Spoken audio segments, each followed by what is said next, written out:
How are zones different on a large site versus a small site? Let's just have a quick look at an example. So this is a suburban example. This is maybe a quarter acre or an eighth of an acre suburban site.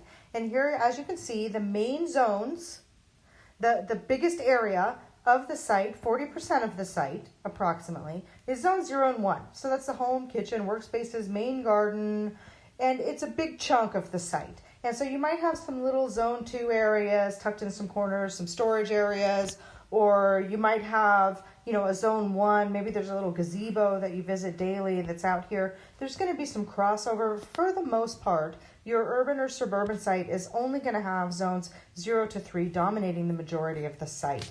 And you're going to be visiting most of it all the time. Now, if you plan it well, and if you're lucky, you can squeeze in some zone 5, some native plant habitat, and you can squeeze in some zone 4, some herbs and nuts, or areas that you don't visit as often.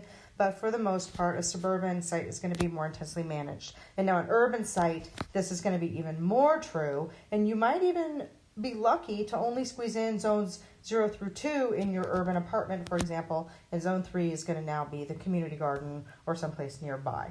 So on a rural site, you see this changes. So what I've done is I've just sort of blown up the overlay of the suburban site, and now when you get into a rural site, you see zones 0 to 1, they can comprise more like 20% of the full site, not 40% anymore. And the zone 5 becomes a much bigger percentage, zone 4 becomes a much bigger percentage, and your potential expands exponentially. So you wouldn't just do all of the zones the same way you would in a suburban site and then have the rest of it be zone 5. That's sort of a common misconception.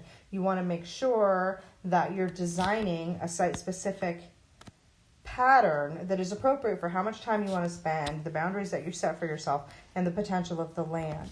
And so if you want to, I wouldn't call any of it unused. None of it's unused. It's all going to be either zone 5, which you are cultivating to protect the wildlife, or it's going to be zone 6, which you don't mess with at all, but you're still stewarding it. So don't think of it as this is my permaculture site and then all the rest of it is something else. That's not what we're doing. So just to clarify that there's going to be a big difference between how you do your zone layout on a large site versus a small site.